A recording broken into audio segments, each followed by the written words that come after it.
پنځلسمه سپاره سورة بنی اسرائیل آیت نمبر 9 ان هذا القرآن بیشک دا قرآن یهدی ہدایت کی لار خی للتی هی اقوم حغلار چاگا دیرنی غدا دیر درست دا سمدا ويبشر المؤمنين او زیر ورکی مومنانو تا الذين هغ مومنان هغ خلق يعملون الصالحات چی دوی نیک عملون کړی ان لهم چی بیشک د دوی د پارا اجرا کبیرا اجر به ډیر لوی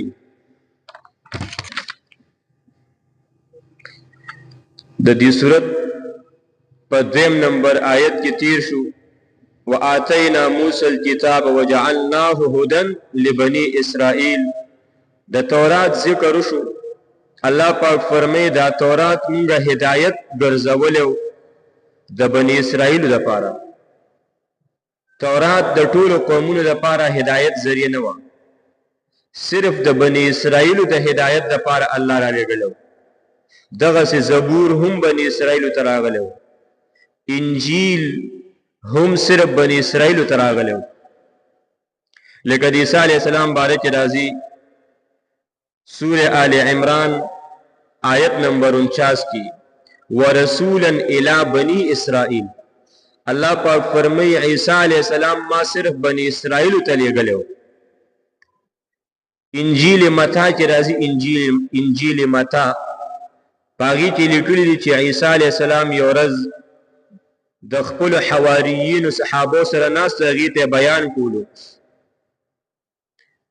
نیو زنانه پلار تیری دل نی عیسیٰ علیہ السلام تراغا ورتوی زدستانه سه خیر اخلم ماتم سه اخیا ماتم سه خی خبرو کچ تاسو نه فیض واخلم عیسی علیہ السلام ورتوی تر کم خاندانه نه ورتوی زد کنعانی خاندان نه ورتوی بیا ته زمانه فیض نشاغسته ستاده پاره ما سره سنشته ز بدقه خبر عیسی علیہ السلام ته به خپل حواریین صحابو ته بیان شروع اخذ بار بار وزتانه سه فیض اخلم ما ته سه خیر راکا بار بار لګیا ده نو عیسی علیہ السلام ته شاګردانی ویل چې حضرت خیر ده سوتو عیسی علیہ السلام وتوینا ز الله صرف د بنی اسرائیل د پاره را لګلم د بل قوم د پاره نیما نو الته تورات زبور انجیل دا صرف د بنی اسرائیل د پاره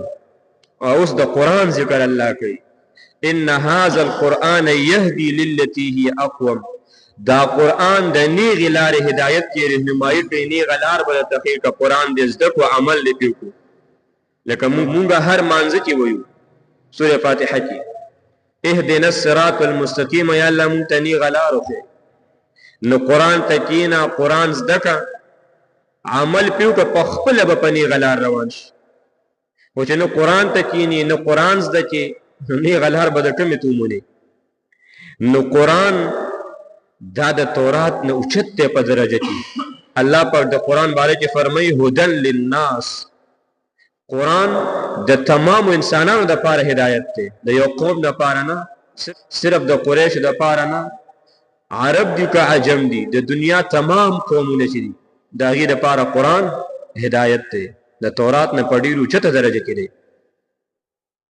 دغه چې سوره فرقان دی تبارك الذي نزل الفرقان على عبده ليكون للعالمين نذيرا تمام عالمونه لپاره چې دا یره ورکون چې دا پیغمبرم دی دا قران هم دی نو قران چت کتاب دی دا مؤمنانو ته زیر ورکوي چې په دې باندې عمل کوي خو مؤمنان کوم خلک دي الله په خپل تعریف کړی دی الذين يعملون الصالحات مؤمنان هغه دي چې نیک عملونه کوي کناری نه دي که زنانه دي خو چې نیک عملونه کوي قران او تزیر ورکوي د اجر کبیر لوی اجر چې هغه د الله رضا مندي ده ورضوان من الله اکبر د الله لږ رضا مندي دا ډېر لوی نعمت دی او جنت کې نعمتونه دي د الله رضا ده، نو قرآن مؤمنانو ته دغه زیری ورکوي. خو کومو خلکو چې د قرآن نه مخ واړو، قرآن نه انکار کوي یا په قرآن باندې عمل نه کوي، نو هغوی ته بیا قرآن عذابا الیما د دردناک عذاب بیان ورته کوي چې دغه خلکو لبا دردناک عذابي او یره د دردناک عذاب ورکوي. اوس قرآن رهنمایي کوي، لار درته ښیي، هي اقوم هغه لار چې هغه ډېره نیغه درسته. نو د اقوم نه کومه لار مراد ده؟ نو دا درې خبرې چې پکې وي چې منزل مقصود ته د ټولو نه مختصر لارې، ډېره لنډه لارې منزل مقصود ته د په شارټکټ کې رسوي. نو چې د ټولو نه مختصر لارې ډېره زیاته اسانه وي. دویم شرط چې دغه اقوام به هغه لارې چې هغه ډېره اسانه وي. دریم چې دغه لار به د هر قسم خطرو نه محفوظ وي، د خطراتو نه به محفوظ وي. نو دا درې واړه صفات په قرآن کې دي. قرآن د دې درې واړو صفاتو جامع دی. قرآن دا منزل مقصود ته تا په ډېره لنډه لار رسوي، ډېره اسانه لار ده د قرآن، کوم احکامات چې دي او د خطراتو نه محفوظ دي. نو هي اقوم، قرآن کې دا درې واړه صفات دي. ان هذا القرآن بشک دا قرآن یهدی هدایت کوي، رهنمایي کوي، للتی د هغې لارې هي اقوم چې هغه ډېره نیغه ده. ویبشر المؤمنین او زیری ورکوي مؤمنانو ته. مؤمنان کوم خلق دي؟ الذین هغه خلق یعملون الصالحات چې دوی کوي نیک عملونه. ان لهم بشک د دوی دپاره اجرا کبیرا، اجر دی ډېر لوی. نو دی ورته زیری ورکو.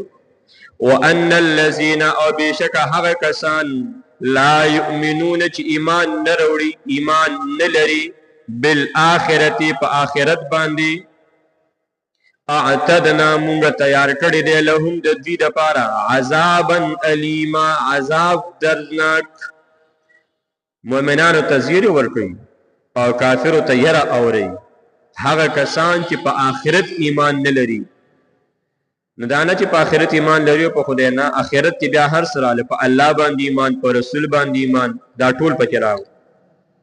نو چې په آخرت ایمان لري، په الله به هم لري که نه، قیامت به څوک راولي؟ الله به قایموي. نو ټول په دې کې راغلی. نو الله پاک فرمایي څوک چې آخرت نه انکار کوي، په آخرت ایمان نه لري، دې دپاره موږ دردناک عذاب تیار کړی دی. ويدعو الانسان او غواړي انسان بالشر شر لرا، دعاءه پشانت د غفتو د دی انسان بالخير خیر لرا. وکان الانسان او دی انسان عجولا جلدی کون کی تلوار کون کی. د انسان یو بل عجیبه حالت بیانېږي چې دی هر څه ویني خو بیا هم دی شر غواړي. شر داسې غواړي دی چې یو څو تفاسیر دي چې جنت دوزخ مخې ته را روان دي، خو دی خپل عمل سره شر دوزخ غواړي.